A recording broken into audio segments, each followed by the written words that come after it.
Thriving in the NBA is all about confidence. If a player doesn't have a flair for the dramatic and embracing of the spotlight under any condition, then he's not going to have success.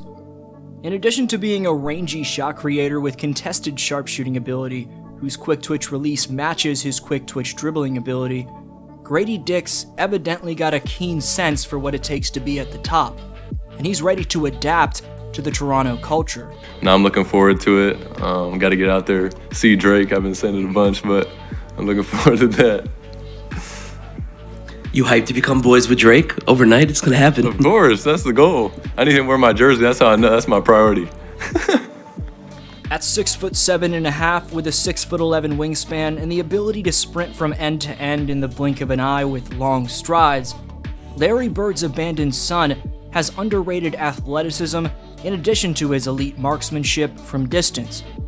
At the college level for the Kansas Jayhawks, the Crackerjack averaged over 14 points in 32 minutes per game on a team that was number 1 in the Big 12 Conference and finished the season with 28 wins and 8 losses. Even more impressively, he attempted nearly 6 threes every single game and made what's considered an elite 40.3% of them, while making a more than solid 44.2% of his shots from the field.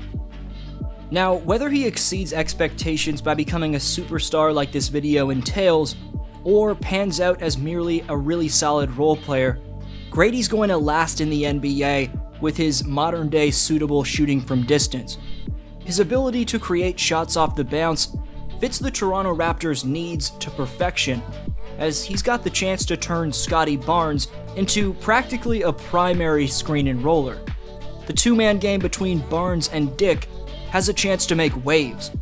Gradey can get his own in terms of maneuvering off screens and working off the bounce in a fashion that's been compared to the likes of Klay Thompson, while your boy Scotty can both create off the bounce and has the ability to be a roller as well in the same style of a Giannis. Gradey has excellent shot-creating wherewithal in terms of his ability to evasively size up his matchup with cagey triple threat moves before driving into said jab steps. He also has enough upper body strength to shake and bake defenders in the lane by bumping them off to both embrace and shed off contact down low. Regarding his deep-range jumper, and it's how Dick can elevate to his release point in traffic and how he can alter his arc when he does have to get that high to avoid shot contests as opposed to when he doesn't, which allows him to make seemingly impossible Splash Brother-esque deep-range bombs. Gradey is damn balanced offensively as he combines his accurate shooting aptitude and impulsively polished bucket-getting off the dribble with thunderous yet craftily mechanic athleticism, meaning he knows how to land and how to elevate for dunks, whether he gets the proper footing or not, or whether there's anyone in the vicinity or not, making him a high-volume attacker, and that aptitude to take off no matter who's in the vicinity, while evidently being great at avoiding injury by landing properly, should allow Dick to rack up a ton of dunks in his rookie campaign. At the NCAA level in Lawrence, Kansas at Allen Fieldhouse, the both Big 12 All-Freshman and the All-Big 12 member not merely experienced playing under a packed crowd of 16,000+ for 18 home games, but he gained experience embracing that type of audience. Whether it was getting riled up himself after hitting daggers from deep, or hyping up the crowd after a poster, you could tell he loved every second of playing in front of basketball fans in his home state. Like any man selected in 2023's NBA Draft, whether picked in the lottery or late in the second round, how Gradey is accepted, nurtured, developed, and built around within his organization will be key to his growth. That's why it's crucial Masai Ujiri and Bobby Webster clear his path in terms of making the correct roster retooling to get the most out of Dick's upside. Mentally and physically, by the time he arrives in Toronto for training camp, they need to have players who are going to be open to not just respecting him, but who are actively trying to develop him. Because that's how much talent Gradey has. The kid's sharpshooting range, quick twitch mechanics in terms of both that shooting and his handle, in addition to his confidence, are special enough to be franchise-altering. In terms of the pieces that are going to be surrounding Dick, Pascal Siakam is someone who's proved he can win a championship as a number 2 option, and that he can be a culture setter with his positive body language and leadership in the years following said championship. Despite hearing his name in trade rumors, even with yours truly saying he should potentially be traded, Spicy P has stayed in the gym and even told the Raptor front office a few days ago that he's eager to stay in the six and avoid a trade. This means Pascal will be willing to both adapt to the culture and develop with this young core, which will eventually revolve around Dick and Barnes. This doesn't mean Siakam won't be the number 1 in 2023-24, while being the mentor in which Gradey and Scott can both take bits and pieces from and learn from his mistakes. But I think Siakam is a guy who would eventually be willing to be a piece to the puzzle by taking a step back at some point. I cannot say the same, however, for Fred VanVleet, with all due respect. Given he's opted out of his contract with the Raptors, it's a solid call for Toronto to let him walk in free agency.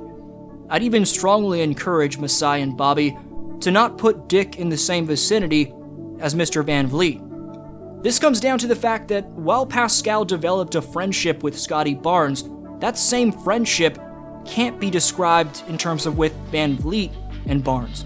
We respect Freddie as Raptor fans for helping give us a chip as a role player, but since all of Kawhi, Lowry, Marc Gasol, Ibaka, and Powell departed, it seems like he's been the odd man out in terms of the core of guys for this new, young team.